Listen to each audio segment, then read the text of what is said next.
Shalom saudara-saudara yang dikasihi kita Tuhan kita Yesus Kristus. Hari ini saya bicara tentang Absalom di dalam 2 Samuel pasal yang ke-13 sampai 15. Ini adalah pembacaan Alkitab kita setahun. Nah, apa yang ada di dalamnya berkaitan dengan rumah tangga Daud atau anak-anaknya Daud. Nah, dalam pasal 13 sampai 15 dan seterusnya, kita akan melihat bagaimana sepak terjang dari seorang yang bernama Absalom. Siapa Absalom? Absalom adalah anak Daud. Absalom adalah anak yang sangat istimewa di mata Daud. Kenapa?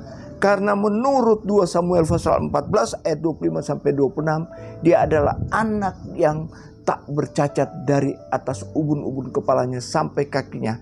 Dia adalah anak yang sangat gagah menurut pandangan keluarganya pada saat itu, dan memang kesaksian Alkitab menceritakan seperti demikian.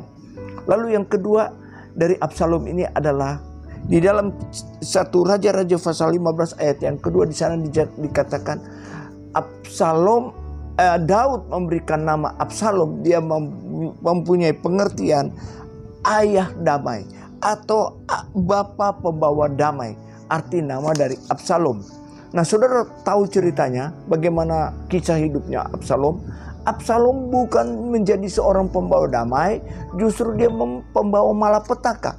Ada 5 hal yang bisa merubah seorang pembawa damai menjadi pembawa malapetaka. Adalah yang pertama, dia adalah seorang pendendam yang mempunyai dendam kesumat kepada Amnon, adiknya yang memperkosa adik secara keluarga, secara adik kandungnya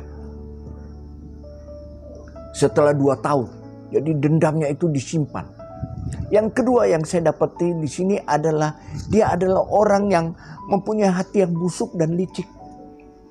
Bagaimana dia menarik simpati dan melakukan tindakan-tindakan yang arogan, baik terhadap Yoab dengan membakar kebun untuk gandumnya sampai dibakar, dan banyak hal-hal yang tidak terpuji yang dia sudah lakukan.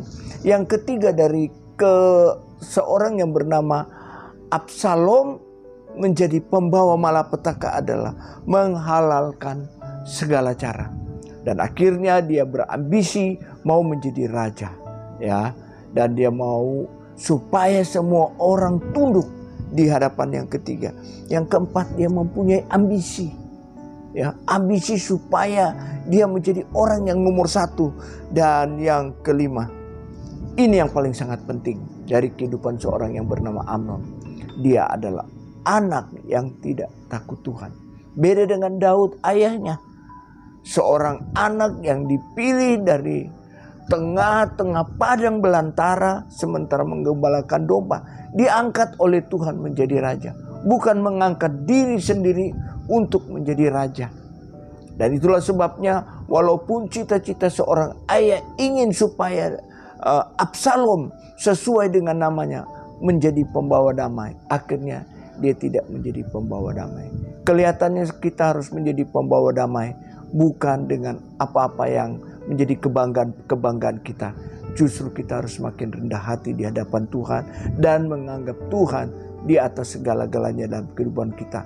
Kita terkoneksi dengan Tuhan, hidup sungguh-sungguh mengasihi Dia.